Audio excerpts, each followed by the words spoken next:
네, 오늘 강의 시작하도록 하겠습니다. 오늘 강의 딥인 투 딥 11회차 이미지 제너레이션이고요.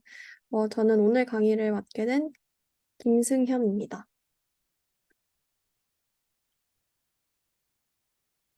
먼저 이미지 제너레이션이 뭔지 그리고 그 문제가 어떻게 되는지에 관해서 살펴보겠습니다.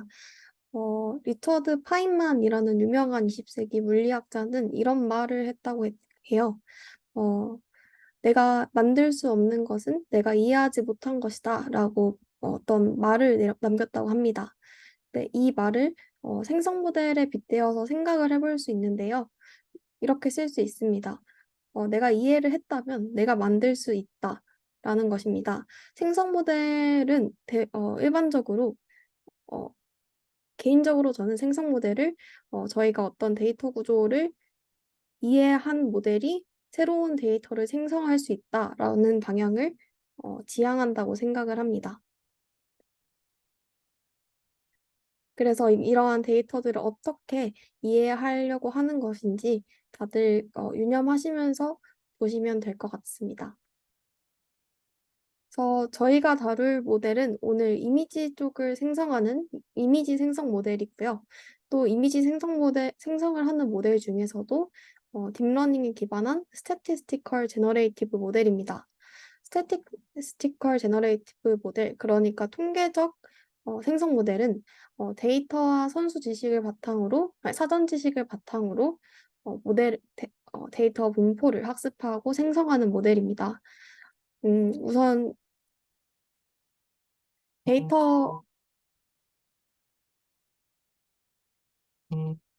데이터, 데이터와 데이터라는 거는, 음, 데이터셋, 저희가 생각하는 이미지 데이터셋처럼 어떤 특정한 종류의 저희가 타겟팅하는 사진들이 아주 많은 데이터셋을 말하고요.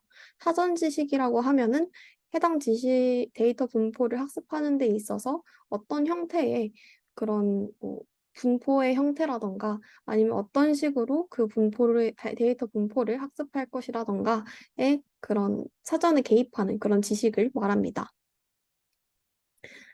그래서 통계적 생성 모델은 사전 지식에 기반을 해서 이런 것들에 제한이 되거나 이런 것들에 의해서 형태를 가지고 데이터를 학습하게 됩니다. 데이터를 학습한 뒤에는 새로운 데이터 샘플을 생성할 수 있기 때문에 생성 모델이라고 합니다.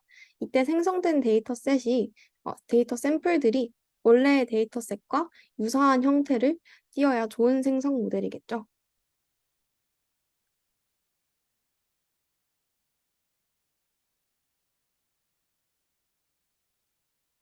네.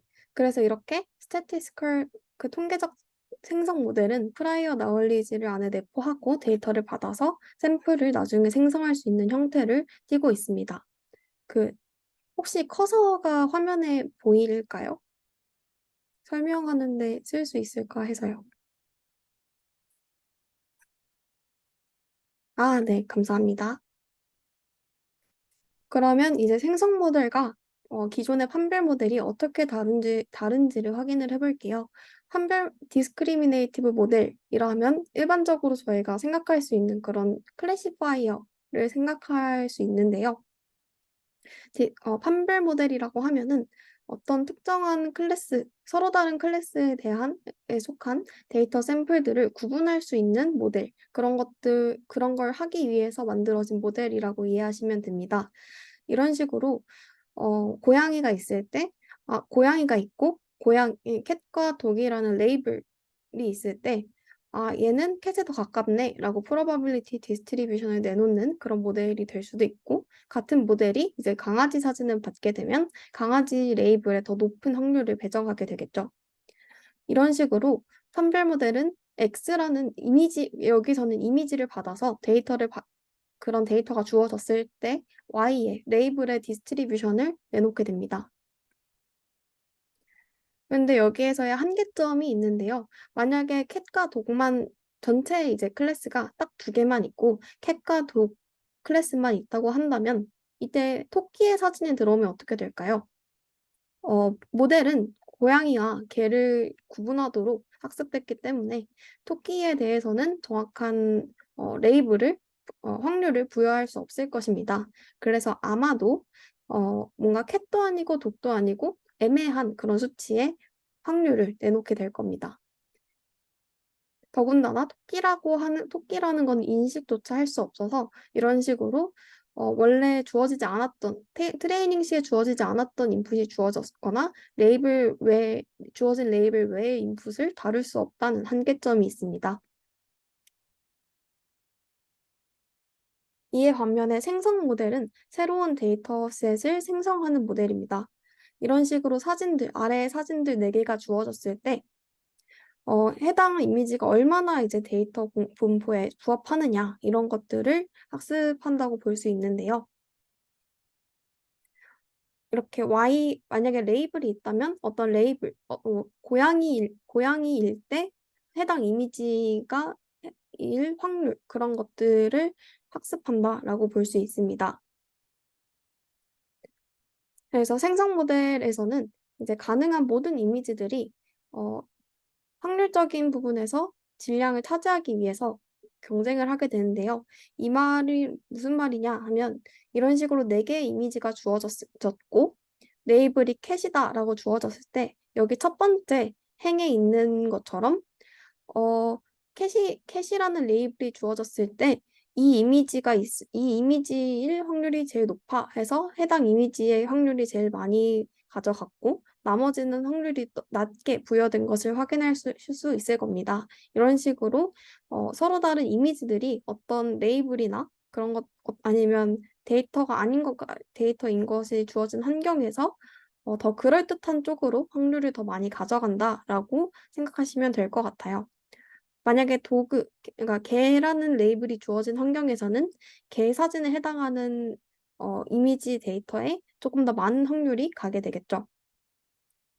그래서 생성 모델은 어떤 레이블이 주어졌을 때 이미지에 대한 분포 혹은 이 레이블이 없는 환경에서도 데이터의 분포를 학습한다고 보실 수 있을 것 같습니다.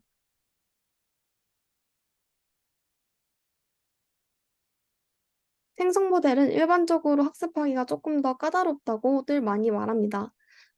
판별 모델 같은 경우에는 이미지에서 어, 단순 어떤 패턴을 찾는다고 볼 수 있는데요. 예를 들어서 어떤 얘가 배다 아니면 배가 아니다 라는 것을 확인하기 위한 그런 차이를 확인하기 위한 패턴을 찾는다. 그런 것들에 집중하기만 하면 된다라고 볼 수 있습니다. 이런 사진이 주어졌을 때 얘는 이런 형태를 띠면 배더라 라는 걸 학습하면 되겠죠.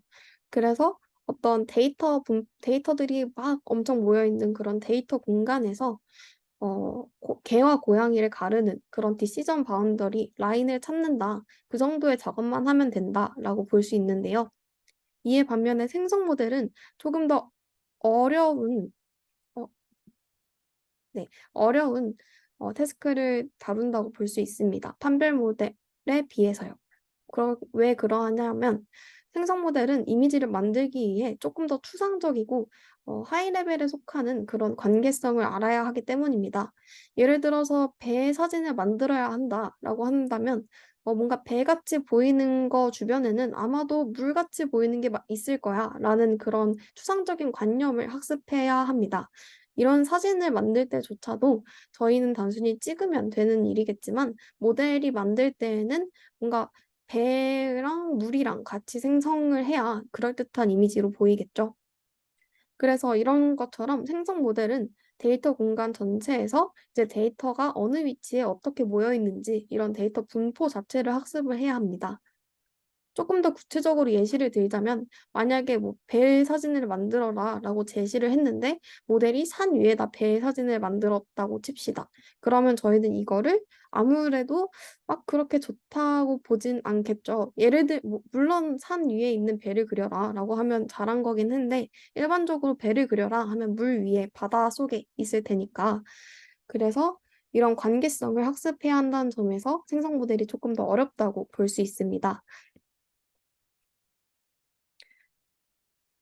조금 더 구체적인 예시로 다시 한번 확인을 해볼게요.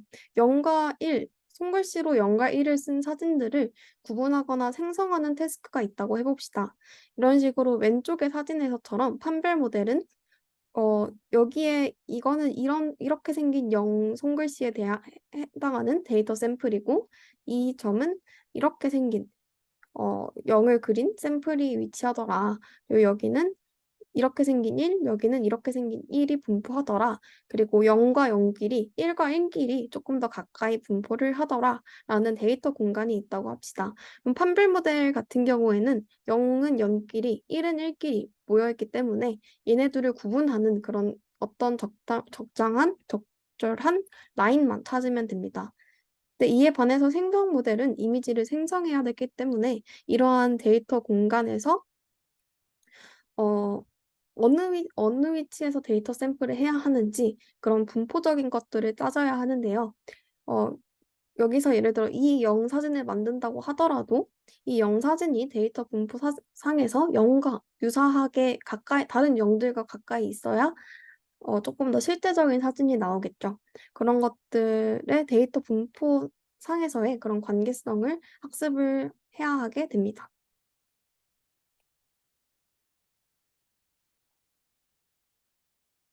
데이터 공간을 모델링 한다라는 말이 굉장히 추상적으로 들릴 수도 있을 것 같은데요. 조금 더 명확한 사진들을 가져와 봤습니다. 생성 모델은 데이터 공간을 아우르는 그런 분포를 모델링 하도록 학습을 하게 되는데요.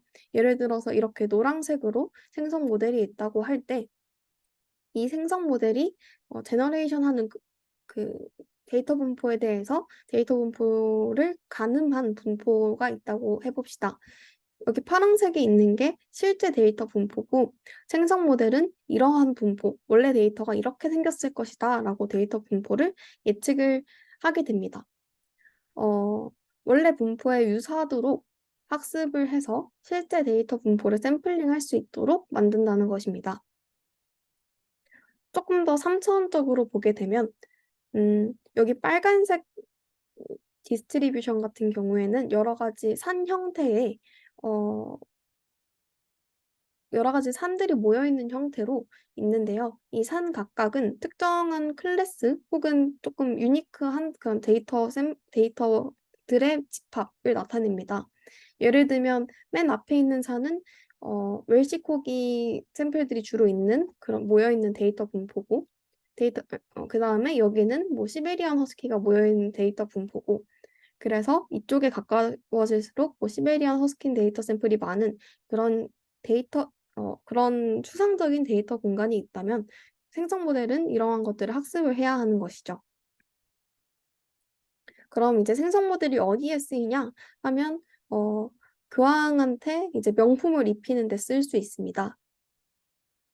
이런 식으로 딥페이크 하는데 최근에는 많이 활용이 되고 있는데요. 조금 더 이미지 생성 태스크적으로, 이론적으로 많이 보게 된다면 클래스가 주어졌을 때 해당 클래스에 맞는 이미지를 생성하는 데도 쓰일 수 있습니다. 예를 들면 어떤 클래스가 있을 때 어떤 특정한 고양이 종을 만들어라 했을 때 왼쪽처럼 고양이 종들의 사진을 다양하게 만들기도 하고 오른쪽처럼 특정한 개의 종을 만들기도 합니다. 저희가 만들려고 하는 이미지는 굉장히 많은 컨텍스트를 가지고 조금 더 구체적이고 아니면 어떤 이미지의 스타일 같은 것도 다를 때가 있죠. 그래서 이런 스타일 같은 것들을 나타낼 때는 그러니까 파이나이트한 클래스보다는 저희가 쓸 수 있는 언어가 조금 더 강력하기 때문에 이런 식으로 여기 밑에 보시면 골든 럭셔리 모터사이클 parked at the King Palace라고 써 있는데요. 이런 것처럼 텍스트로 어떤 지시문을 줬을 때, 프롬프트를 줬을 때 해당 프롬프트에 가장 적합한 이미지를 생성하는데도 이미지 생성 모델들이 쓰이고 있고 최근에는 디퓨전 모델을 선두로 해서 이런 태스크에서 아주 강력하게 성능을 보여주고 있는 상황입니다.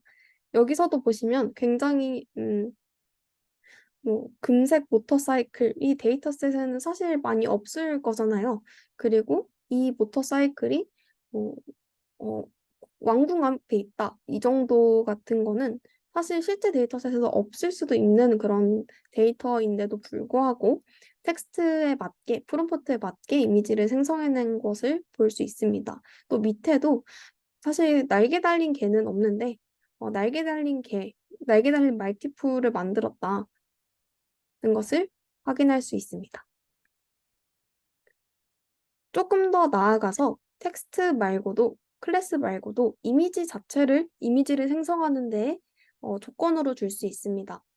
맨 왼쪽의 열처럼 어떤 사용자가 그냥 쓱쓱쓱 그려서 뭐 이런 그림을 만들어줘 했는데 이제 오른쪽 5개 열처럼 이미지 생성 모델이 굉장히 고퀄리티로 변환을 해주는 것을 보실 수 있어요. 그래서 아무리 그림 실력이 이제 좋지 않아도 적절한 문장만 쓸 수 있으면 굉장히 고퀄리티 이미지를 쉽게 누구나 만들 수 있는 시대가 된 것입니다. 이 외에도 이미지 생성 모델, 특히 이 연구 같은 경우는 디퓨전 모델이었는데, 디퓨전 모델이 생성한 이미지가 있을 때 해당 이미지를 생성한 과정에서 다시 조금 조정을 해가지고 이미지를 에디팅하는 그런 기술도 있습니다. 예를 들면서 왼쪽에 이미지를 생성을 했는데 어, 나는 사람이 너무 많은 것 같아. 크라우디드에 대한 그런 어텐션을 줄여줄래 하면은 사람이 더 적은 이미지로 바꿀 수 있다든지 아니면 케이크를 만들었는데 여기 위에 젤리를 놓고 싶어 하면은 젤리빈이 올라간다든지 이런 식의 이미지 에디팅도 자연스럽게 포토샵 없이도 할 수 있습니다. 또 조금 더 클래식한 그런 예제로는 스타일 트랜스퍼, 이미지 트랜슬레이션이 있는데요. 얼룩말 사진을 주고 이거를 말처럼 바꿔봐 라고 한다던가 아니면 모네 그림이 있는데 어떤 포토를 이 모네풍으로 바꿔봐.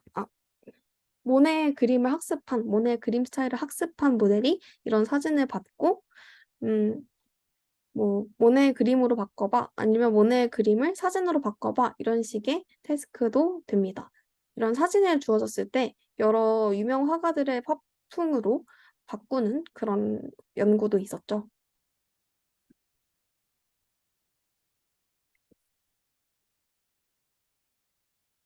마지막으로 스타일 베이스드 제너레이션이 있습니다. 이런 식으로 어떤 이미지를 생성하는 데 있어서 스타일 자체에 집중을 해서 어, 이 사람을 기반으로 생성을 할 건데 소스 B에 있는 걸 참고해라. 이런 식으로 참고를 해서 같은 뭔가 분위기는 비슷한데 남성이거나 아이이거나 아니면은 웃는 얼굴 막 이런 게 비슷하게 만들 수가 있습니다. 아, 또 슈퍼 레졸루션을 하는데도 이미지 생성 모델들이 쓰이곤 합니다. 슈퍼 레졸루션이라고 하면은 저해상도의 이미지를 받아서 고해상도로 바꾸는 그런 작업인데요. 여기서 보면 이건 제가 개인적으로 굉장히 좋아하는 그 연구인데 왼쪽의 저해상도 이미지를 오른쪽에 굉장히 게임 그래픽에 나올 법한 이미지로 바꾸는 데에도 굉장히 강력한 성능을 보이고 있습니다.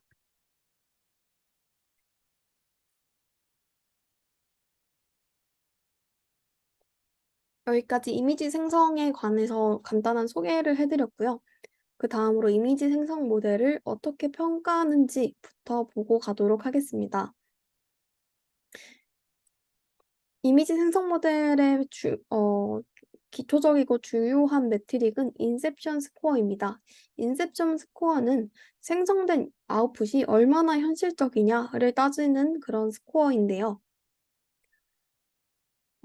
두 가지 요소를 주요하게 채점을 합니다. 첫 번째는 생성된 이미지들이 다양하게 생성되었느냐인데요. 이걸 구체적으로 얘기하자면 각 이미지들이 같은 개 클래스에 속하더라도 종이 다 다른 개를 생성했느냐가 될 수도 있고요. 아니면 뭐 타조를 생성을 했는데 이 타조를 멀리서 찍은 것도 생성하고 가까이서 찍은 것도 생성하고 타조의 눈만 찍은 것도 생성하고 이런 식으로 어떤 클래스나 어떤 특정한 컨디션에 대해서 다양한 형태의 이미지를 생성할 수 있느냐가 첫 번째 조건입니다. 두 번째 조건은 생성된 각각의 이미지가 정말 잘 만들어졌느냐인데요. 이미지가 사실 어렴풋하게 있어도 저희는 실루엣이라는 게 있기 때문에 대충 알아볼 수는 있잖아요. 하지만 저희가 원하는 수준은 그게 아니기 때문에 생성된 이미지가 정말 명확하게 푸들인지 막 반은 고양이 같은데 반은 개 같고 애매하고 이런 게 아닌지 이렇게 정말 확실하게 만들어지는지를 평가하는 것도 또 다른 조건입니다. 이걸 어떻게 자동화해서 또 컴퓨팅적으로 어떻게 채점을 하느냐를 천천히 설명을 할 건데요. 여기서 기본적으로 활용을 하는 거는 클래시파이어입니다.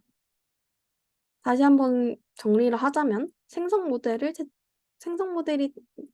생성한 이미지를 채점하는 데에 클래시파이어 네트워크를 쓰는 거죠.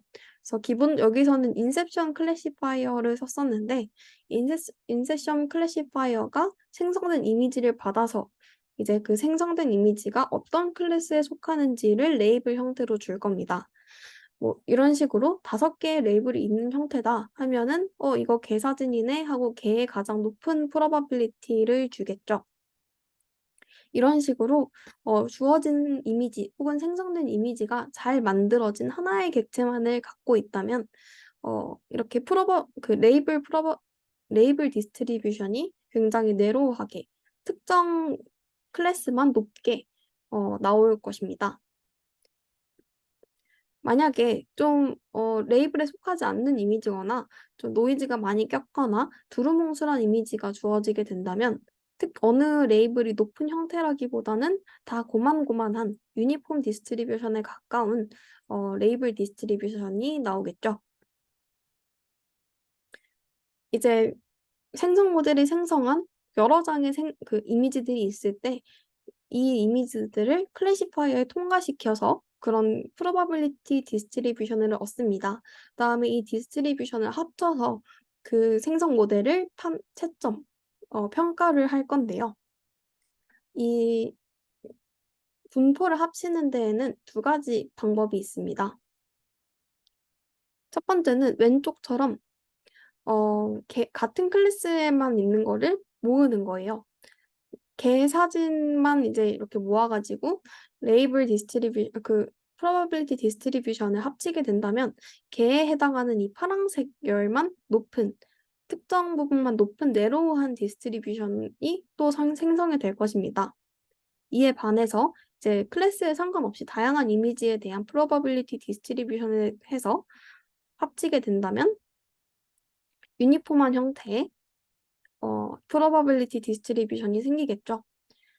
여기서 다시 한번 마무리하기 전에 정리를 하자면 저희는 각 이미지가 정말 확실하게 만들어졌길 바라고 또 이제 그 이미지들을 다 모아서 봤을 때 다양하게 생성됐길 바랍니다. 막 특정 클래스만 생성됐거나 아니면 애매모호한 그런 이미지가 생성되는 걸 원치 않는 것입니다. 그래서 앞에 2가지 방법으로 2가지 지표를 이제 계산하게 되는데요. 첫 번째는 레이블끼리 디스트리뷰션을 모아서 해당 레이블의 디스트리뷰션이 압도적으로 높은지를 확인하는 거고요. 이때 그 각각의 레이블 디스트리뷰션은 굉장히 내로우한 형태를 띠는 게 잘 띠는 거겠죠. 다시 말해서 뭔가 강아지 클래스에만 있는 이미지들을 모아서 평가를 했을 때 이 디스트리뷰션이 하나만 높은 형태가 띄는 게 아주 개를 잘 만든 형태가 되겠죠. 2번째로 클래스 상관없이 여러 이미지를 모았을 때 그 probability distribution을 이제 합쳤을 때 유니폼한 형태를 띄어야 모델이 다양한 이미지를 만들 수 있다라는 것을 확인할 수 있을 것입니다. 그래서 첫 번째 거 같은 경우는 샤프네스라고 이제 명명하게 되는데요. 수식적으로는 이렇게 표현을 할 수가 있는데 이거는 조금 어려우니까 샤프니스가 높다라는 거는 클래시파이어가 이 이미지를 예측하는데 정말 많은 확신을 가졌다. 얘는 무조건 개다. 그래서 프로바빌리티가 높다라는 겁니다. 그래서 클래시파이어가 예측한 그런 프로바빌리티 디스트리뷰션이 굉장히 어, 엔트로피가 낮다. 다시 말해서 랜덤하지 않다라는 거죠. 그래서 무조건 이 열만 높더라, 그게 맞더라를 평가하는 게 샤프니스입니다. 다음으로 다이버시티인데요.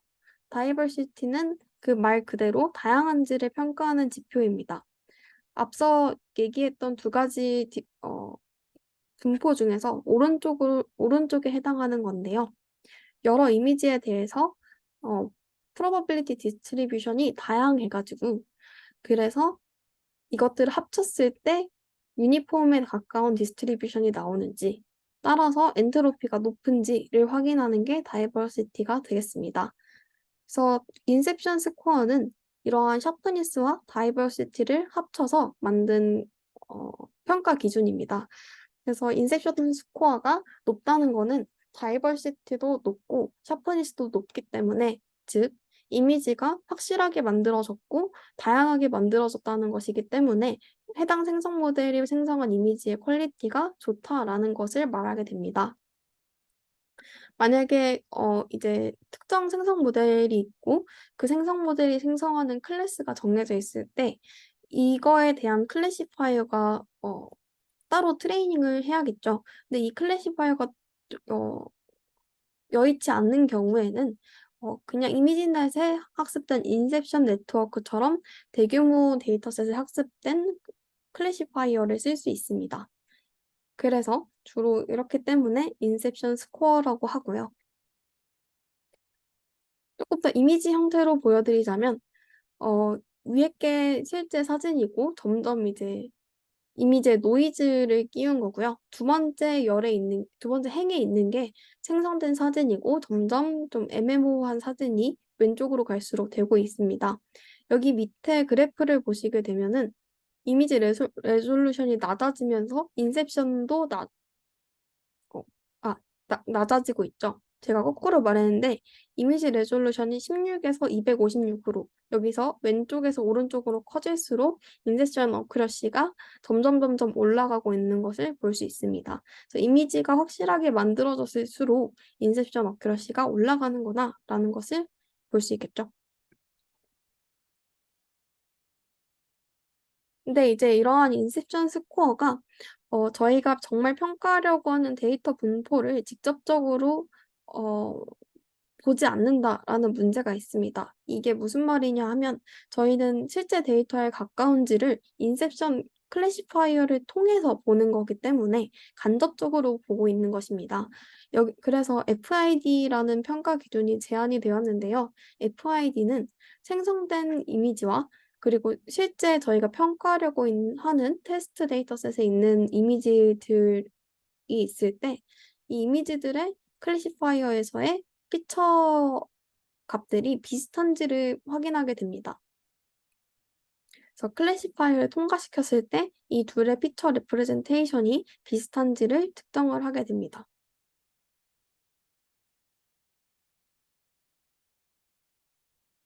그래서 이미지를 망가뜨릴수록 이 이미지의 피처 레프레젠테이션이 다르니까 FID가 이런 식으로 올라가겠죠. 여기까지 생성 모델을 평가하는 기준이었고요. 모델을 생성하는 데에는 어, 저 두 가지로 주로 평가를 하긴 하지만 그 외에도 조금 더 다른 평가 기준이 있기 때문에 그런 것들은 찾아보시면 좋을 것 같습니다. 또 이미지 생성 모델은 최근 한 10년 동안 여러 가지가 제안이 되었는데요. 크게 겐, 뷰에이, 플로우 베이스드 모델, 디퓨전 모델이 있습니다. 오늘은 플로우 베이스드 모델을 제외한 나머지 세 개의 모델을 오토 리그레시브 모델과 함께 살펴볼 예정입니다. 그래서 이걸 보기 전에 잠깐 질문 받고 잠깐 쉬고 넘어가도록 할게요. 질문 있으시면 채팅에 남겨주시면 쉬고 나서 답변해 드리도록 하겠습니다. 45분까지 일단 쉴게요.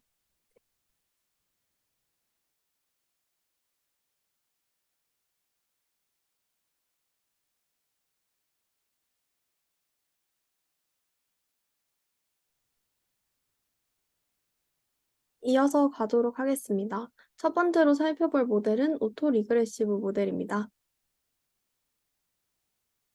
이렇게 어떤 x가 데이터 샘플이 있다고 합시다. 그래서 그 x는 x1부터 x2 그리고 xt까지의 t개의 밸류로 이루어진 데이터 샘플이라고 합시다. 저희가 모델이 px가 있고 이 px가 이 x를 받아서 어, 저희가 모델링 해야 한다고 합시다. 그렇다면 px는 px1, x2, x3부터 xt까지 받는 함수로 다시 쓰일 수가 있겠죠. 이런 형태의 함수는 체인 룰을 활용해서 이렇게 x1부터 xt까지 나열된 함수를 먼저 px1부터 모델링하고 그다음에 곱하기 px1이 주어졌을 때 x2를 모델링하고 x1과 2가 주어졌을 때 x3를 모델링하는 방식으로 체인 룰로 전개를 다시 할 수가 있습니다. 그래서 얘를 다시 정리해서 쓰면은 어, XT를 XT 이전의 그런 밸류들에 의존해서 모델링하는 함수들의 그 확률들의 곱수로 이제 저희가 다시 쓸 수 있겠죠. 이러한 형태의 관념에 의존하는 모델을 오토 리그레시브 모델이라고 합니다. 그래서 대표적인 모델 중 하나로는 픽셀 RNN이 있는데요. 픽셀 RNN은 이미지가 주어졌을 때 좌측 상단에서부터 픽셀 하나하나씩 다른 이전 픽셀에 의존해서 만드는 모델입니다. 예를 들어서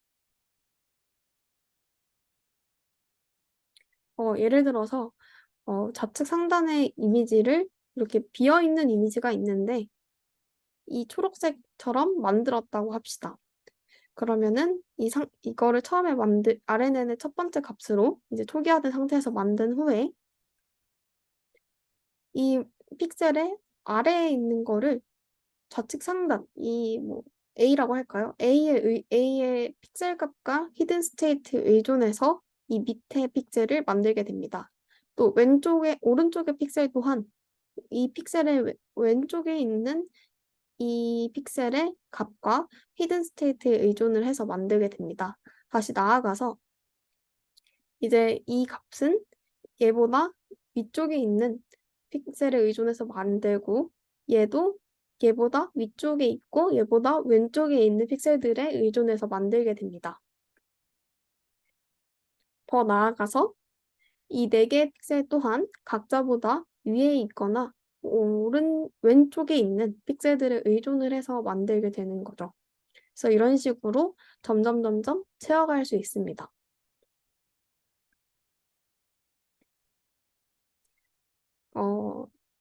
이론적으로 RNN으로 저희가 모델링을 했고 이전 픽셀의 픽셀 값과 히든 스테이트에 의존을 했기 때문에 이론적으로 특정 픽셀은 그 픽셀보다 위에 있거나 왼쪽에 있는 모든 픽셀에 의존하게 됩니다.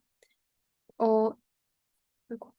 이 조금 진한 파란색의 픽셀이 만들어질 때 얘보다 얘 왼쪽에 있고 얘 위쪽에 있는 이 두 개의 픽셀에 의존해서 만들게 되는데 얘네들의 픽셀들 또한 얘네들의 위쪽이나 왼쪽에 있는 픽셀들에 의존을 하기 때문에 그런 픽셀 값들이나 히든 스테이트에서 그런 내용들이 다 있어서 결국에는 이 짙은 파란색이 만들어질 때 이 연한 하늘색들이 모두 개입을 했다라고 볼 수 있습니다. 이 픽셀 또한 얘보다 위쪽과 왼쪽에 있는 이 모든 픽셀들이 개입했다고 볼 수 있겠죠. 하지만 얘네 둘은 결국 이 픽셀 RNN 같은 경우는 한 픽셀을 만들고 그 다음 픽셀을 만드는 형식이기 때문에 n by n 이미지를 만들 때 총 2n-1의 시퀀셜한 스텝을 밟아야 합니다. 하나를 만들고 다음 걸 만들기 때문에 병렬적으로 처리를 할 수가 없어요. 따라서 트레이닝이나 테스트 시에 굉장히 느린 편이 되게 됩니다. 픽셀 CNN은 이러한 좀 속도 문제를 조금 개선한 모델인데요. 얘도 왼쪽 그 코너에서부터 만들어서 차례로 만드는 건 똑같습니다. 다만 CNN을 활용해서 이런 주변의 컨텍스트를 받아서 이전 픽셀과 지금 만들려는 픽셀의 디펜던시를 모델링하게 됩니다. 얘는 CNN으로 하는 거기 때문에 각각의 픽셀을 만들 때 트레이닝 같은 경우에는 이미 이미지가 주어져 있어서 패러럴하게 할 수가 있어요. 그래서 조금 트레이닝 시에는 조금 더 픽셀 RLN보다 좀 더 빠르게 됩니다. 하지만 생성을 할 때는 역시 RNN처럼 하나 만들고 하나 만들고 해야 컨텍스트 레전에 만들어진 값들이 들어가기 때문에 병렬적으로 할 수가 없고 따라서 샘플링 시에는 아직도 느리게 됩니다. 이게 오토리그레시브로 만든 사이퍼텐과 이미지넷 샘플들입니다. 레졸루션이 작고 조금 초기 모델이라 아직 잘 알아볼 정도는 아니지만 그래도 뭔가 이미지처럼 보인다 정도인 것 같아요. 다음으로 베리에이셔널 오토인코더로 넘어가겠습니다. 베리에이션은 오토엔코더에 오토엔코더가 있기 때문에 그리고 오토엔코더에 의존하기 때문에 오토엔코더의 개념에서부터 시작을 하겠습니다. 오토엔코더는 어, 레이블 정보 없이 온전히 데이터 샘플에 의존해서 피처를 학습하기 위한 언슈퍼바이스드 메소드입니다. 그러니까 레이블이 주어지지 않은 상태에서 피처들을 학습을 하는 거죠. 그래서 오토엔코더라는 말 자체도 의미적으로는 그 자체를 자기 자신을 인코딩한다라고 그 자체를 인코딩한다라고 해석을 할 수가 있습니다.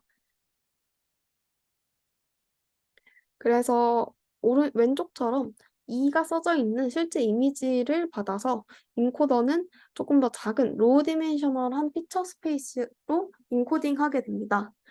그 이후에 그 피처들을 로우 디멘셔널한 피처를 받아서 디코더가 원래의 이미지 형태로 복원하는 게 오토인코더가 됩니다.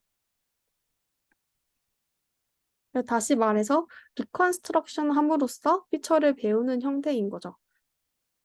그래서 원래 이미지와 가까운 이미지를 리컨스트럭트 하는 거기 때문에 원래 이미지와 복원한 이미지 간의 L2 디스턴스를 미니마이즈 하는 쪽으로 학습을 하게 됩니다.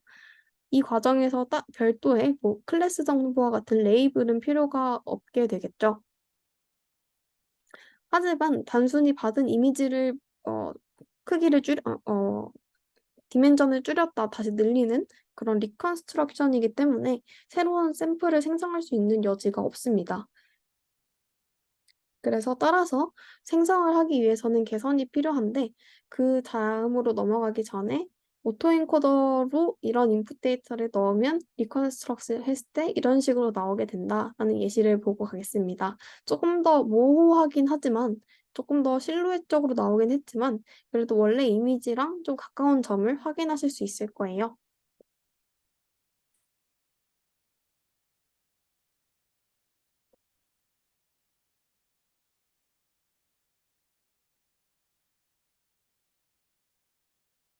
그래서 베리에이션 오토인코더는 오토인코더에서 이미지를 생성할 수 있게 변형한 오토인코더입니다. 저희가 뭔가 어떤 사전 분포가 있고 이 사전 분포가 굉장히 간단하고 트랙터블한 분포라고 해봅시다. 그냥 무난하게 가우시안 디스트리뷰션이라고 할 수 있겠죠. 이렇게 가우시안 디스트리뷰션이 주어졌을 때 가우시안 디스트리뷰션에서 값을 샘플링하는 거는 쉽습니다. 왜냐하면 평균과 표준 편차를 알면 표준 편차 곱하기 랜덤한 값 더하기 평균 하면 새로운 값을 샘플링 할 수 있잖아요. 그런 식으로 저희는 프라이어 디스트리뷰션이 어떤 간단한 게 있을 때 여기로부터 어떤 레이턴트 벡터 Z를 샘플링하는 거는 굉장히 쉽습니다.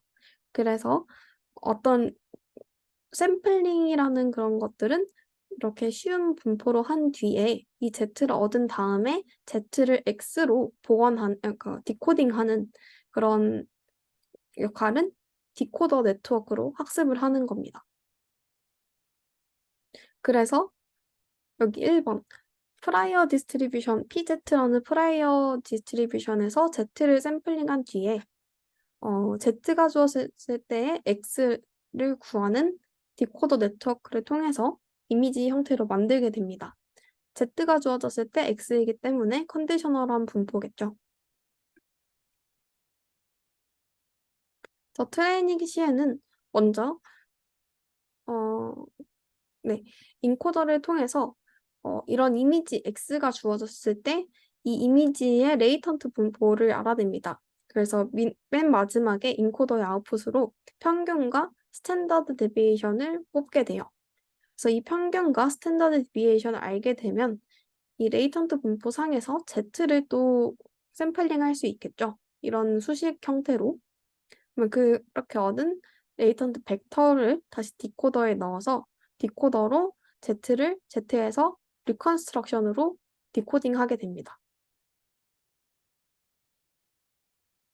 여기까지는 오토엔코더와 엄청 크게 다르진 않겠죠. 근데 이제 샘플링 할 때는 프라이어 디스트리뷰션, 그러니까 이제 인코더는 없고 프라이어 디스트리뷰션, 가우시안 디스트리뷰션 같은 프라이어 디스트리뷰션이 있고 거기서 샘플링 하는 거는 그냥 메소드로도 구현되어 있기 때문에 굉장히 쉽습니다. 그래서 그렇게 Z를 샘플링한 뒤에 없던 Z를 만든 뒤에 디코더를 활용해서 이미지 스페이스로 디코딩을 하게 되면 데이터셋에 없는 것도 Z 프라이어 디스트리뷰션으로 통해서 생성을 할 수가 있습니다. 그러면 뭐 이제 모델 구조는 뭐 이런 식으로 생긴 건 알겠는데 이거를 어떻게 학습시킬 수 있지? 얘가 가우시안 디스트리뷰션을 왜 따른다는 거를 어떻게 할 수 있지? 라는 얘기는 에비던스 로얼 바운드, 줄여서 엘보법을 활용해서 할 수가 있습니다. 트레이닝 시에 엘보를 고려를 하게 되는데요. 저희가 원하는 거는 이런 저희가 그렇게 실제 그런 분포에 저희가 만든 분포가 가까워지길 원합니다. 이게 실제 분포에 저희가 만든 항을 가까워지게 하는 텀인데요. 이 값이 작아질수록 좋은 거고 이 값은 P 세타 D는 정해져 있는 건데 이 값이 작아질수록 좋은데 이 값은 저희가 트랙터블 하지 않아요. 인트랙터블 해서 왜냐하면 포스터리어 분포를 저희가 모르기 때문에 X가 주어졌을 때 레이턴트 디스트리뷰션을 저희가 정확히 모르기 때문에 트랙터블 하지 않고 계산 가능하지 않고 저희가 풀 수 없기 때문에 대신에 나머지 항을 높임으로써 이 값을 줄이게 됩니다. 간접적으로 줄이게 되는 거죠. 네. 그래서 이 나머지에 해당하는 거를 저희는 엘보항이라고 부르고 이 엘보항을 높임으로써 저희의 타겟팅하는 그런 텀을 낮춰서 두 분포가 가까워지도록 강제하게 됩니다. 엘보 텀을 조금 더 전개를 해보면 두 가지 텀으로 전개가 되는데요. 리컨스트럭션 텀과 프라이어 피팅 텀 두 가지입니다. 리컨스트럭션 텀은 이제 이미지를 인코딩하고 다시 꺼냈을 때 그 이미지가 잘 복원됐냐의 문제인 건데요. 저희가 아까 봤던 오토 엔코더처럼 리컨스트럭션이 잘 됐는지를 따지는 로스라고 볼 수 있습니다. 이제 옆에 프라이어 피팅 텀은 레이턴트 디스트리뷰션이 Z에 관한 레이턴트 디스트리뷰션이 저희가 생각하는 프라이어 디스트리뷰션에 가까운지를 보는 건데요. PZ는 저희가 생각하는 그런 가우시안 이상적인 프라이어 디스트리뷰션이고 여기 Q파이는 저희가 그렇게 트레이닝 과정에서 얻은 그런 레이턴트 디스트리뷰션인데 이게 실제로 가우시안 분포에 가까워지도록 하는 게 프라이어 피팅 텀의 역할입니다. 그래서 엘보를 고려해서 엘보 칸을 미니마이즈 하도록 트레이닝을 함으로써 리컨스트럭션도 잘 되고 프라이어도 잘 피팅되게 만드는 거죠. 따라서 베리에이션 오토인코더는 엘보 텀을 통해서 리컨스트럭션 할 수 있는 오토인코더인데 레이턴트 디스트리뷰션이 저희가 원하는 심플한 디스트리뷰션을 따르는 그런 모델이 되게 됩니다. 따라서 저희는 그 Z를 샘플링함으로써 새로운 이미지들을 얻을 수 있게 되는데요. 이게 그런 예시입니다. 여기서도 아직 얘도 굉장히 아주 초기는 아니지만 조금 된 모델이라서 뭔가 구체적으로 알아보긴 좀 어렵지만 그래도 이미지 형태를 띠고 있는 것을 확인하실 수 있겠습니다. 그리고 레이턴트 디스트리뷰션에서 샘플한 Z의 값들을 조금 조작을 함으로써 이미지 스페이스를 좀 확인을 할 수가 있는데요. 이런 식으로 뭔가 그 Z의 한 값을 늘려가면 이런 식으로 변하고 다른 값을 늘려가면 이런 식으로 변화하고 이런 어블레이션 스터디를 진행했다고 합니다.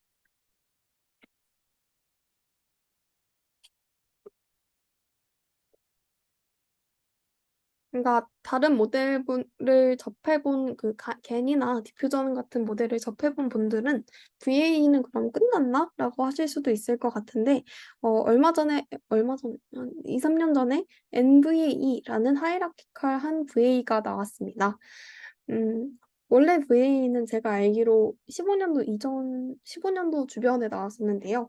이거는 아마 18, 19년도에 나왔던 것 같습니다. 그래서 얘는 VA인데 이제 샘플링하는 것들이 어, 계층적으로 여러 레벨에 걸쳐서 진행이 되게 됩니다. 또 조금 더 복잡한 그런 오퍼레이션을 활용하고 배치놈을 활용해서 더 좋은 결과를 얻을 수 있었다고 해요.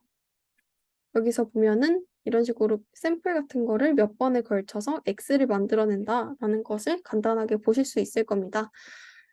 그래서 이게 논문에서 보여준 결과인데요. 굉장히 어, 어디서 본 듯한 실제 있을 법한 사람의 얼굴들이 만들어진다는 것을 확인하실 수 있을 겁니다. 그래서 VA도 적당한 컴플렉시티만 있으면 굉장히 좋은 성과를 내는 그런 모델이구나, 어떤 특정한 폼을 가진 모델이구나라는 것을 확인하실 수 있을 것 같습니다.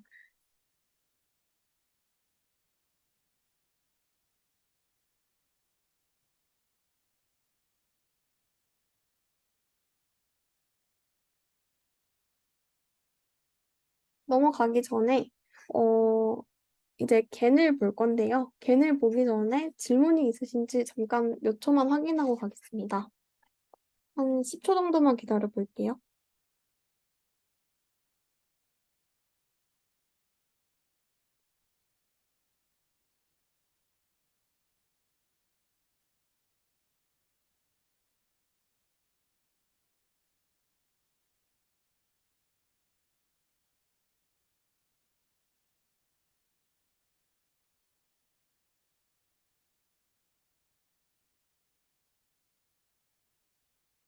네, 그러면 겐으로 넘어가겠습니다.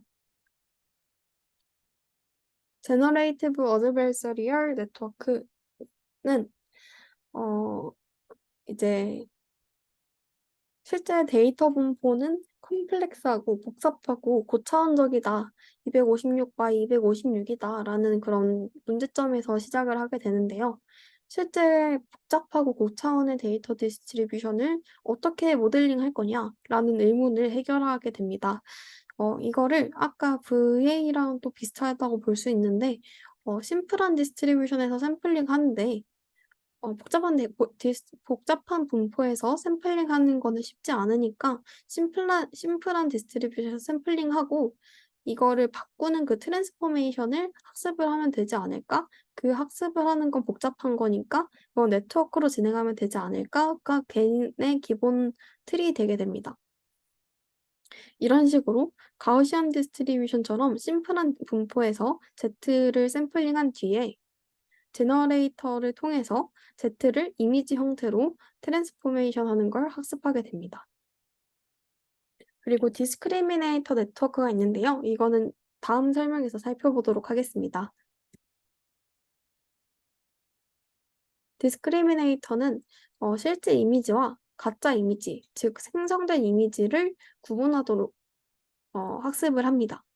그리고 생성기, 제너레이터는 디스크리미네이터를 속이기 위해서 학습을 하게 되는데요. 뭔가 정말 진짜 같은 이미지를 만들어서 디스크리미네이터가 이거 리얼인데? 라고 착각하게 만드는 게 제너레이터의 목표가 되겠습니다.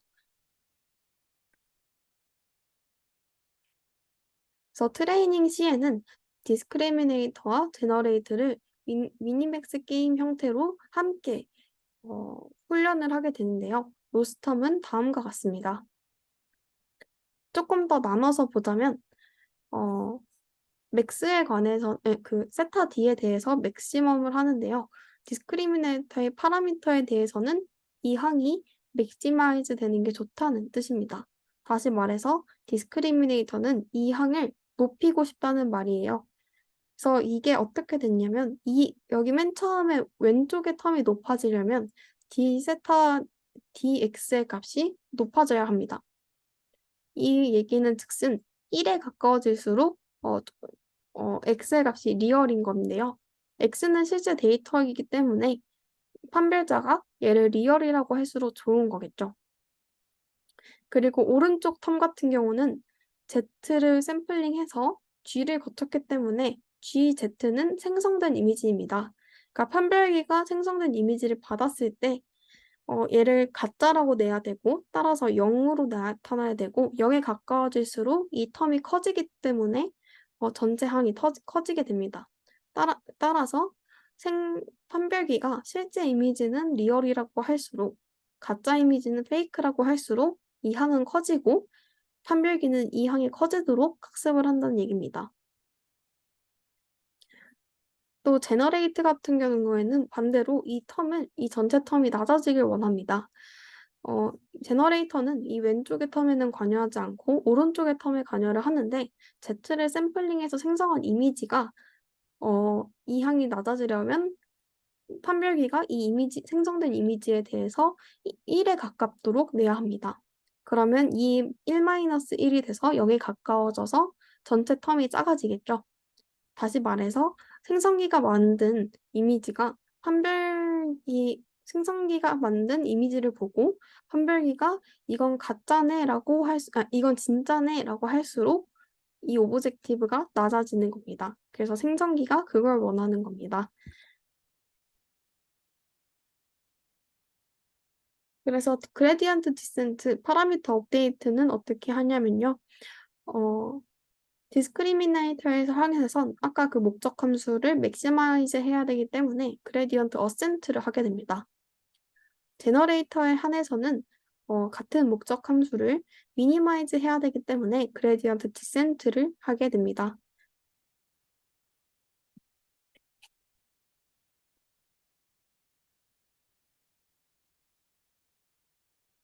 근데 여기서 간단한 문제점이 있는데요.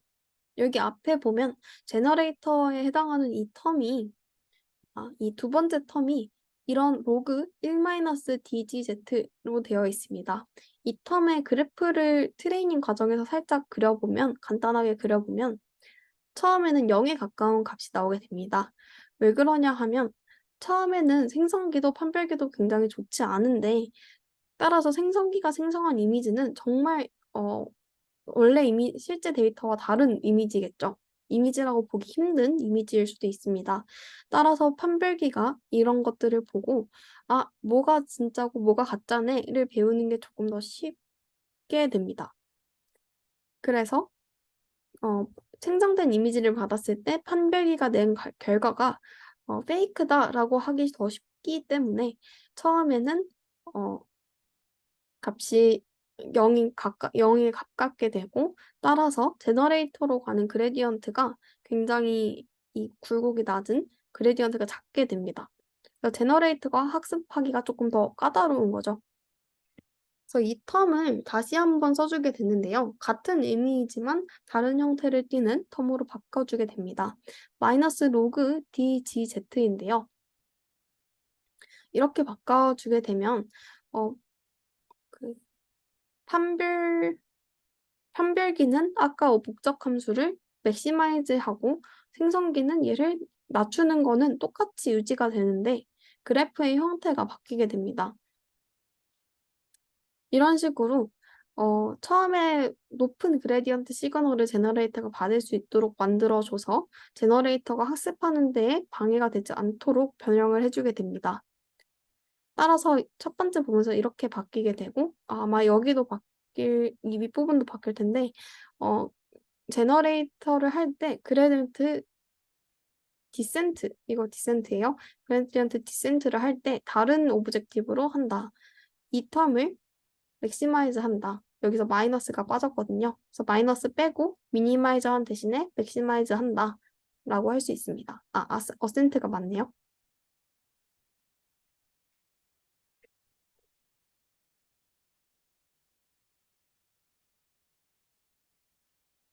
따라서 이런 식으로 생성기와 판별기 간의 미니맥스 게임으로 학습을 하는 게 제너레이티브 어드베서리얼 네트워크가 됩니다.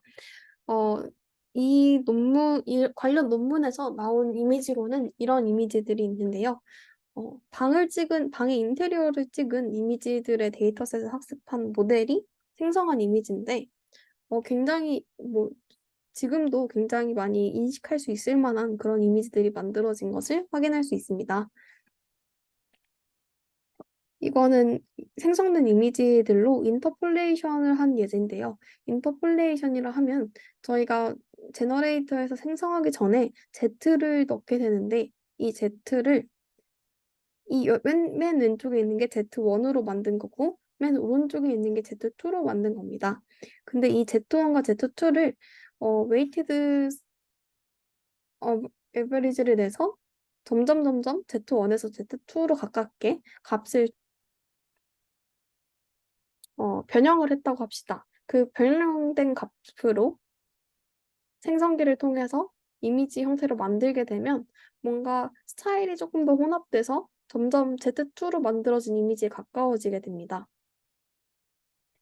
특이한 점은 레이턴트 스페이스에서 섞었기 때문에 뭔가 이미지들을 오버랩한 형태로 보이는 게 아니라 정말 스타일이 조금 자연스럽게 융합된 그런 식으로 인터폴레이션이 된다라는 것을 확인할 수 있을 겁니다.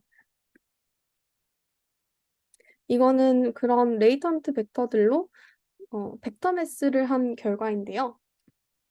이런 식으로 웃고 있는 여자 얼굴들의 레이턴트 벡터들을 어브리지를 했다고 합시다. 그래서 이런 이미지가 나온다고 하고 이번에는 무표정의 워맨을 이미지들의 레이턴트 벡터들을 어브리지를 하고 이번엔 또 마지막으로 무표정의 남자를 어브리지해서 이 벡터를 만들었다고 합시다. 여기서 이미지를 어브리지 한 건 아니고 레이턴트 벡터를 어브리지 한 얘기인 겁니다. 그래서 웃고 있는 여자 빼기 무표정의 여자 더하기 무표정의 남자를 하면 어떻게 될까요? 웜한 속성은 사라지고 맨 속성이 들어오고 뉴트럴은 사라지기 때문에 스마일링 맨이라는 웃고 있는 남자라는 그 이미지를 얻을 수 있게 됩니다. 레이턴트 디스트리뷰션에서 이미지 단의 그런 속성들이 산술 연산이 돼서 뭔가 어떤 속성은 없애고 여자라는 속성은 없애고 남자로 만들고 웃고 있는 건 남겨놓는 그런 스타일에서의 매스가 가능한 거죠. 이번엔 다른 예제를 살펴볼게요. 안경 쓴 남자 벡터에서 안경을 쓰지 않은 남자를 빼면 안경을 쓴 남자가 남겠죠. 그래서 안경을 쓰지 않은 여자를 더하게 되면 이제 이번에는 여자 속성이 남을 건데 안경을 쓴 여자가 되게 됩니다. 그래서 맨 속성이 사라지고 워먼 속성이 들어오면서 안경을 쓴 여자가 되는 거죠.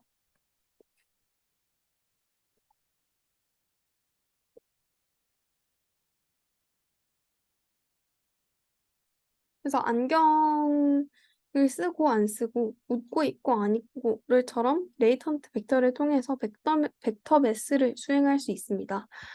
어, 걔네에서는 사실 조금 주요한 그런 문제가 있는데요. 걔는 제너레이터와 디스크리미네이터가 경쟁하는 미니맥스 방식이기 때문에 어,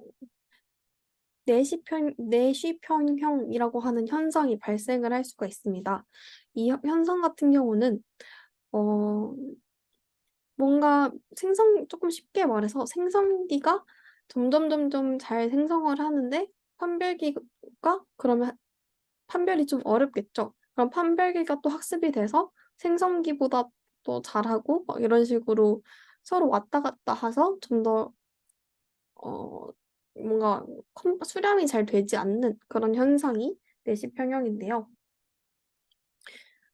이런 식으로 뭔가 트레이닝 과정을 안정화하기 위해서 여러 가지 시도들이 제안이 되었고, 그중에 하나가 로스 펑션을 아마 바꾸는 변형하는 그런 것이었습니다. 그래서 워서팅간 같은 경우는 굉장히 이후의 간들이 많이 참고하는 그런 간들인데, 로스 펑션은 조금 더 향상해서 겐을 향상했습니다. 아까 그런 사이파텐이나 이미지넷 이런 것뿐만이 아니라 이제 겐을 활용을 하면서 조금 더 고차원의 이미지가 큰 고해상도의 이미지를 잘 생성할 수 있게 되었는데요.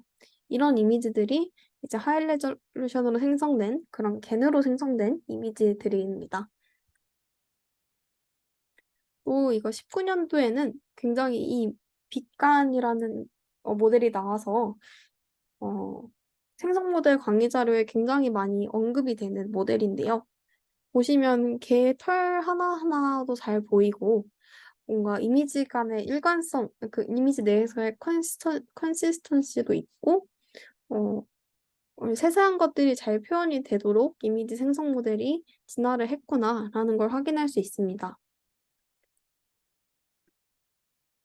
그리고 제가 얼마 전에 보고 굉장히 놀라서 어, 제가 개인적으로 굉장히 좋아하는 아까도 말씀드렸지만 기가겐인데요. 이거는 아마 작년인가 올해에 나온 논문이었는데 사실 저는 텍스트 투 이미지, 그러니까 텍스트를 받아서 이미지를 생성하는 그런 태스크가 디퓨전 모델이 너무 압도적으로 잘하는 줄 알았어요. 근데 기가겐이 나오면서 간도 이거를 수행할 수 있다라는 걸 보여줬습니다. 그래서 여기서 예시들을 보게 되면은 음, 이런 식으로 화로가 있는 나무 오두막을 만들어라. 인테리어를 보여줘라. 이런 식으로 했더니 정말 찍은 듯한 이미지가 나오게 되고 또 에펠타워를 찍은 그런 사진을 보여줘라 했더니 정말 에펠타워를 찍은 게 보시면 굉장히 디테일 하나하나도 잘 살아있거든요. 또 뭐 아틀란티스 시티 이제 언더워터에 심해에 있는 아틀란티스 시티라는 거 사실 없는 건데도 음 굉장히 잘 만들어졌고 여기 보면은 데님으로 만든 큐브가 나무 식탁 위에 있다. 사실 데님으로 청바지 재질로 만든 큐브는 없겠죠? 없잖아요. 근데 그것도 나무 위에 있는 거를 생성 모델이 굉장히 추상적인 그런 텍스트인데도 잘 만들어냈다라는 거를 확인하실 수 있을 겁니다. 그래서 굉장히 다양한 형태로, 굉장히 다양한 스타일로 현실적인 것부터 해야 하는 분야까지 생성 모델이 잘 만들고 있죠. 그리고 이거는 뭔가 같은 텍스트를 좀 변형하는 그런 거였는데, 같은 이 이미지를 생성을 했는데 이 이미지를 밝은 날에서 찍었다. 그래서 점점 노을이 질 대로 변형을 하니까 점점 이미지가 어두워지고 여기서는 노을도 생기고 그렇게 되죠. 그리고 또 이미지 속에 빌딩의 그런 뭐라고 해야 되죠? 건축 양식도 뭔가 현대적인 거에서 빅토리아 시대 그런 걸로 바뀌니까 더 막 없던 지붕도 막 세모내지고 이렇게 굴뚝도 생기고 창문도 좀 더 많아지고 그런 것들을 확인하실 수 있습니다.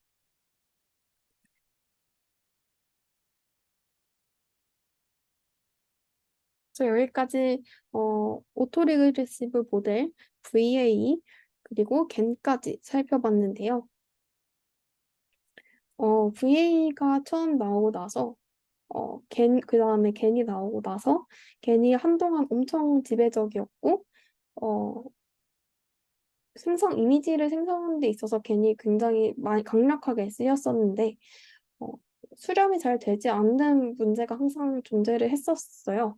근데 그 과정에서 이제 디퓨전 모델이 나오면서 디퓨전 모델의 단점이 있기는 하지만 디퓨전 모델이 생성해낸 이미지가 굉장히 강력했기 때문에 많이 쓰이고 있습니다. 그래서 아마 주니어 분들도 들어보신 분들이 많으실 것 같아요. 그래서 오늘 강의는 디퓨전 모델을 마지막으로 다룰 예정이고요. 그 전에 25분까지 쉬고 가도록 하겠습니다. 질문 있으시면 채팅에 남겨주시고 25분에 재개하도록 할게요. 네, 마지막으로 디퓨전 모델 가도록 할게요. 네, 디퓨전 모델은 마르코브 체인, 학습하는 마르코브 체인이라고 할 수 있습니다. 네, 마르코브 체인은 이제 이전 상태에만 의존을 해서 다음 상태가 만들어지는 그런 확률적인 모델인데, 이전 상태에서 다음 상태로 가는 걸 트랜지션이라고 하는데요. 그러한 트랜지션을 학습하는 모델입니다. 그러니까 디퓨전 모델이. 근데 이 학습하는 걸 뭘 학습하냐면, 이런 식으로 큐가 있어요. 디퓨전 프로세스 큐가 있는데 디퓨전 프로세스는 왼쪽에서 오른쪽으로 지금 표현이 되어 있습니다. 이런 식으로 나선형의 어떤 데이터가 표현이 되어 있는데 가우시안 노이즈를 입혀서 얘네들을 점점 흐릿하게 만들어서 이 데이터 자체가 가우시안 분포를 따르게 만드는 게 점점 퍼지도록 만드는 게 디퓨전 프로세스입니다. 고등학교 때 막 과학 배우시면 보셨을 수도 있겠는데, 물속에 잉크를 넣으면 퍼지는 것, 그런 것들이, 뭐, 엔트로피가, 뭐, 뭐였지? 어떻게 되면, 왜 점점점 랜덤하게 가는 방향으로 잉크가 퍼지고, 이런 것들이 설명이 되죠. 그런 것처럼 이 데이터 분포가 자연스럽게, 어, 무의미하게 만들어지는 그런 방향이 디퓨전 프로세스인데요. 디퓨전 모델은 이 디퓨전 프로세스를 거꾸로 가는 방향을 배우는 그런 모델입니다. 그래서 이 P가 이 아래에 있는 게 디퓨전 프로세스가 수행하는 내용인데요. 이건 오른쪽에서 왼쪽으로 가게 됩니다. 이렇게 약간 노이지한 가우시안 노이즈를 받아서 점점 복원을 해가지고 맨 원래 데이터로 복원을 하는 모델입니다. 디퓨전 모델은 크게 두 가지 프로세스로 구성이 되어 있는데요. 첫 번째로 포워드 디퓨전 프로세스와 두 번째로 리버스 디노이징 프로세스입니다. 포워드 디퓨전 프로세스는 인풋에 점점 노이즈를 더하는 과정입니다. 음, 이런 식으로 어, 이런 고양이 사진에 가우시안 노이즈를 점점 엄청 많은 스텝 동안 입혀서 가우시안 이미지 자체를 가우시안 디스트리뷰션에 가깝게 만들어 버리는 게 포워드 포워드 방향으로 가는 디퓨전 프로세스입니다. 리버스 프로세스는 이 반대 방향으로 가는 건데요. 가우시안 디스트리뷰션에서 뽑은 어떤 이미지 형태를 점점 노이즈를 제거해서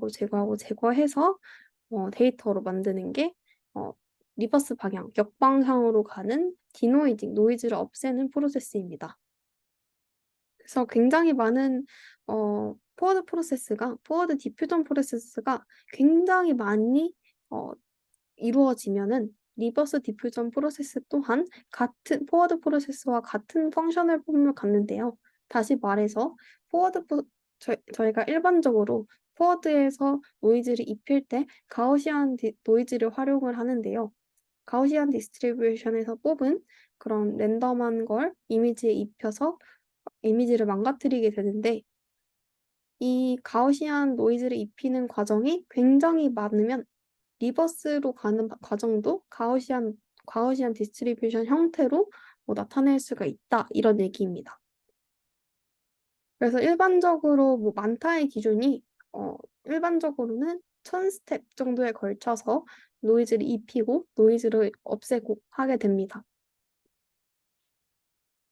그래서 포워드 디퓨전 프로세스 전방향으로 가는 디퓨전 프로세스 같은 경우는 이렇게 수식으로 나타낼 수가 있는데요. x0가 주어졌을 때 여기서 x0는 원래 이미지거든요.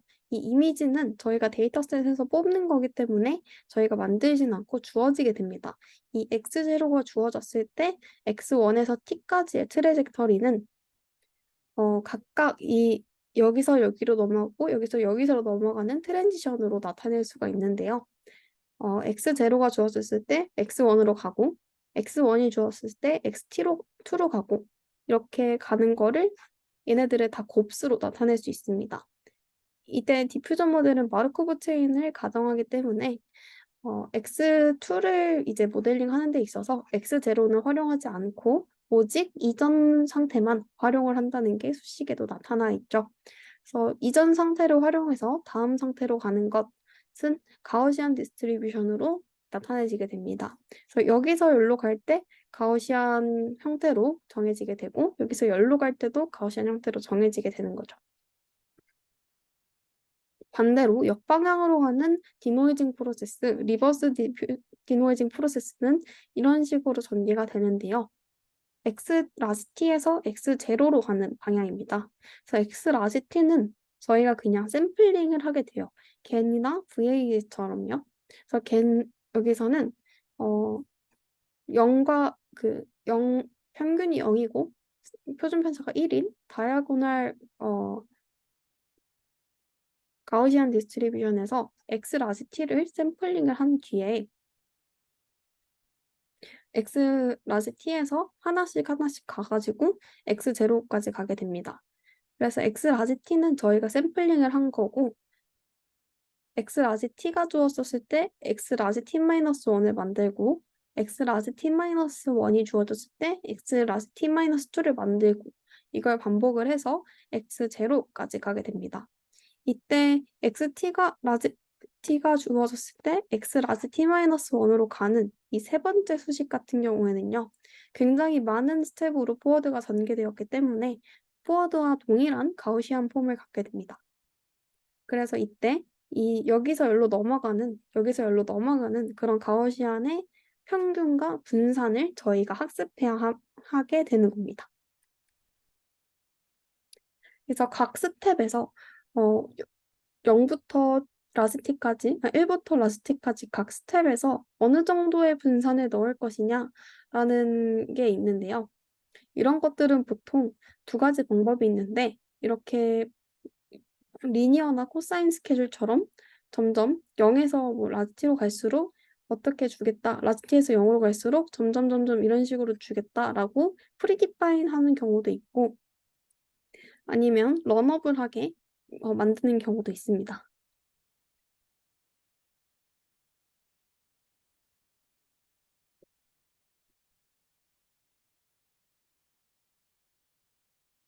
그다음에 디퓨전 로스는 원래 전개를 하면 이 가운데 있는 그림처럼 조금 복잡한 편이에요.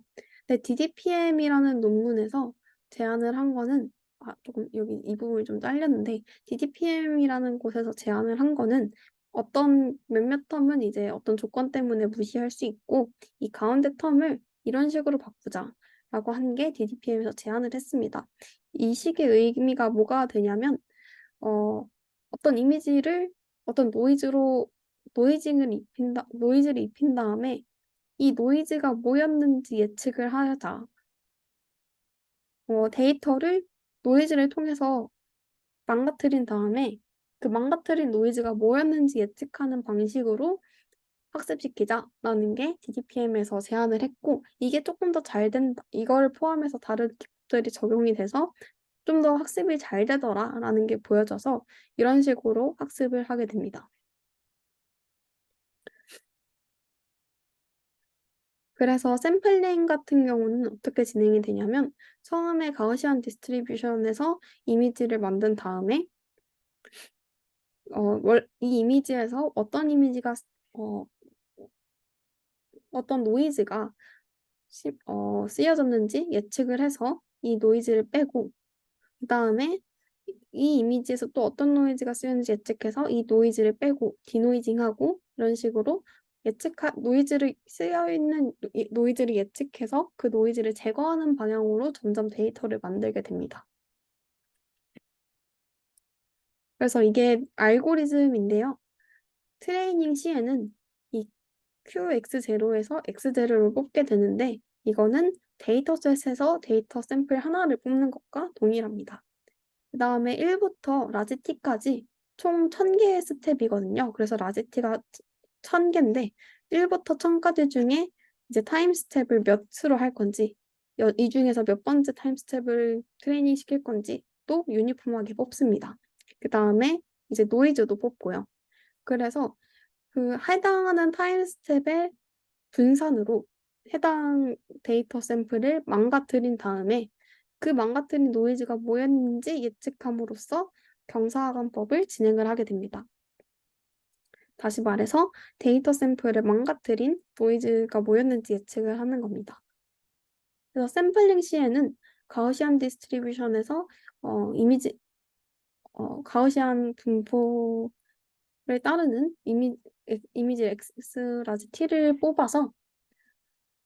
예측한 노이즈를 계속 제거함으로써 그 다음 조금 더 디노이징이 된 이미지를 만드는 거를 타임 스텝만큼 수만큼 반복을 해서 이미지를 만들게 됩니다.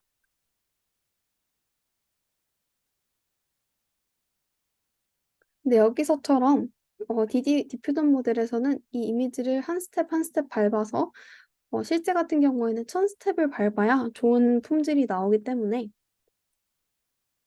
굉장히 느립니다. 그래서 DDIM 같은 경우에는 디퓨전 모델을 디퓨전 모델은 마르코브 체인인 거를 가정을 했는데 DDIM에서는 뭐 똑같은 형태인데 이제 논마코비안인 디퓨전 프로세스를 찾아보자. 그러면 이제 디퓨전 모델 이전 상태에만 의존하는 그런 특성을 없애고 조금 더 빠르게 샘플링을 할 수 있다라고 주장을 했고 실제로 성공을 했는데요. 그래서 DDIM에서는 마코비안이 아닌 형태를 가정을 해서 디퓨전 모델은 노이즈를 쓰기 때문에 좀 확률적인데 디터미니스틱하고 조금 더 빠른 생성 프로세스를 제안을 하게 됩니다. 이게 DDI인데요.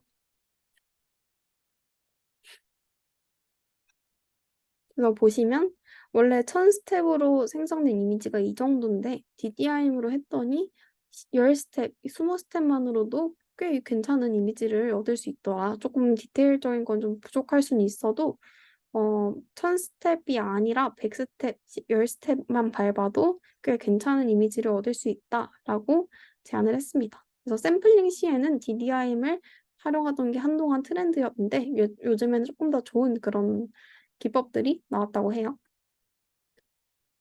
그 다음에 디퓨전 모델은 이제 저희가 지금까지 본 거는 언컨디셔널한 겁니다. 저희가 레이턴트 디스트리뷰션에서 샘플링 할 때, 어떤 개 사진을 만들래, 고양이 사진을 만들래, 라는 그런 컨디션은 없는 상태인 거잖아요. 그래서 이런 것들을 컨디션이 없는 상태, 언컨디셔널 제너레이션이라고 합니다. 근데 저희가 생성하려는 이미지는 뭐 텍스트든 클래스든 이미지든 뭔가 컨디션을 줘서 저희가 원하는 이미지를 만들고 싶은 거기 때문에 컨디셔널 제너레이션이 필요하게 되는데요.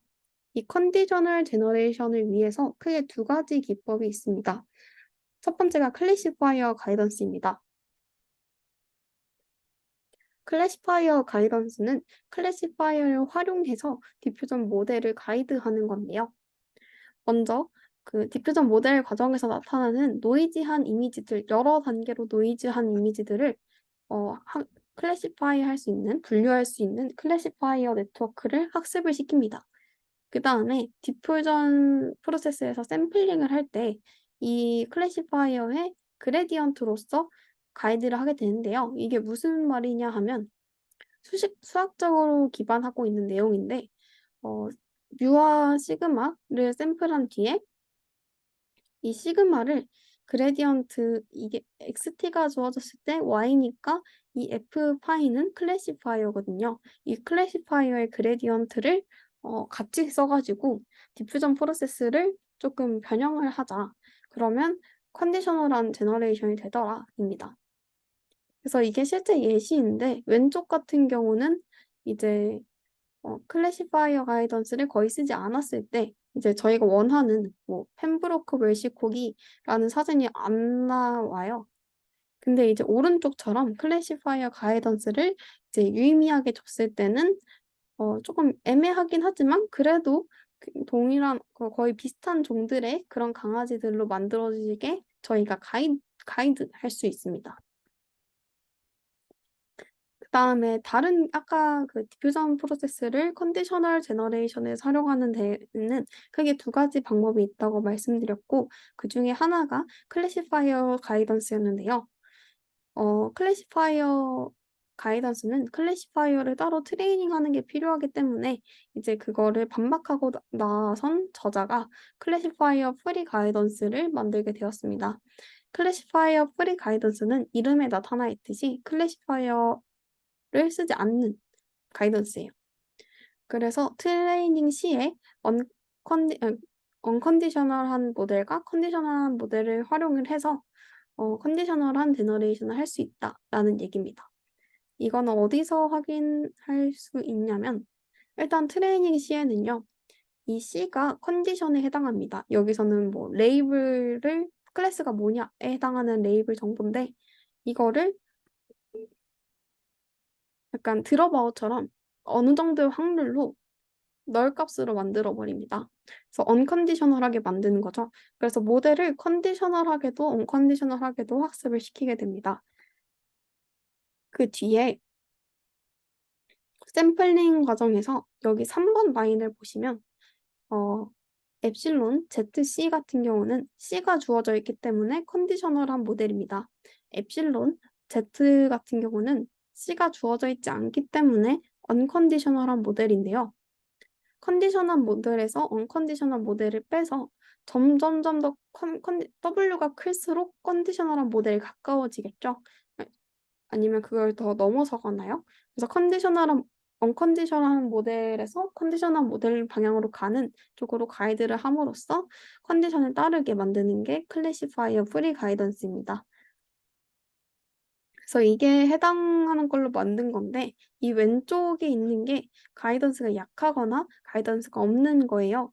그래서 이제 그 이미지가 좀 일관성이 없고 다른 내용을 갖고 있는 것도 있는데 이 오른쪽 세 개의 열에 있는 것들은 가이던스가 충분히 커서 컨디셔널 제너레이션이 잘 된 경우입니다.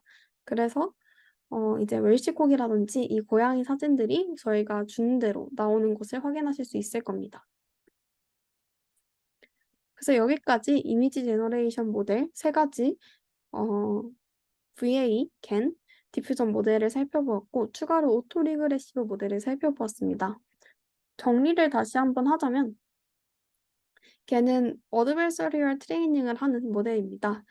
생성기와 판별기가 있어가지고 생성기는 레이턴트 디스트리뷰션에서 이미지를 생성하고 판별기는 생성된 이미지와 실제 이미지를 구분하는 걸 학습을 하게 됩니다. 그래서 이런 식으로 생성기와 판별기가 적대적으로 훈련을 하고 따라서 좀 수렴이 어려운 부분이 있습니다. VA는 Variational Lower Bound를 엘보법을 활용해서 트레이닝을 하고 오토인코더에서 이 레이턴트 디스트리뷰션이 저희가 샘플링하기 쉬운 디스트리뷰션을 따르도록 만듦으로써 이제 새로운 샘플을 만들 수 있는 게 VA죠. 또 디퓨전 모델은 실제 데이터에서 가우시안 노이즈를 점점 입혀서 가우시안 디스트리뷰션을 가깝게 만든 다음 이 과정을 거꾸로 가는 방향을 배움으로써 가우시안 디스트리뷰션에서 샘플링한 이미지를 실제의 데이터 분포로 매핑시킬 수 있는 디퓨전 모델이라고 할 수 있습니다.